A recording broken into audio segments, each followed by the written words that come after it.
ଏବଂ ମୋର ଶ୍ରଦ୍ଧେୟ ଛାତ୍ରଛାତ୍ରୀ ବୃନ୍ଦ, ଆଜି ହେଉଛି 15 ଦିବସ, ଯେଉଁଟା ଆମର ପୂର୍ବତନ ରାଷ୍ଟ୍ରପତି ଉପରାଷ୍ଟ୍ରପତି ଥିଲେ, ଯିଏକି ତାଙ୍କ ନାଁ ହେଉଛି ଡକ୍ଟର ସର୍ବପଲ୍ଲୀ ରାଧାକ୍ରିଷ୍ଣନ।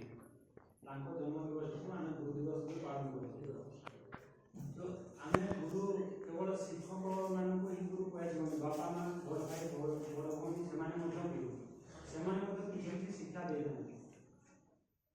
ଖାଇବା, ଡ୍ରେସ୍ ପିନ୍ଧିବା, ଏଗୁଡ଼ାକ କିଏ ଶିକ୍ଷା ଦେଇଛନ୍ତି? ଘରେ ଶିକ୍ଷା ଦେଉଛନ୍ତି।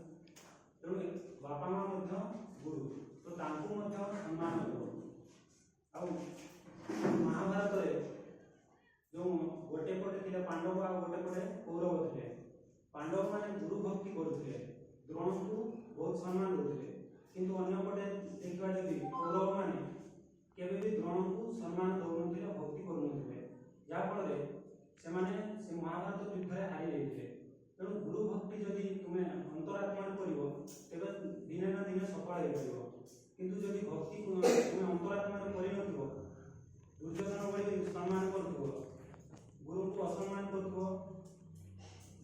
ମାନେ ଅନ୍ତରାତ୍ମାରେ ଭକ୍ତି ନ କରିକି ସେମାନଙ୍କୁ ମାନେ ସମ୍ପୂର୍ଣ୍ଣ ସମ୍ମାନ କରୁନଥିବ, ତେବେ ତୁମେ ସଫଳ ହେଇପାରିବନି। ତେଣୁ ମୁଁ ଏତିକି କହି ମୋର ବକ୍ତବ୍ୟ ଶେଷ କରୁଛି।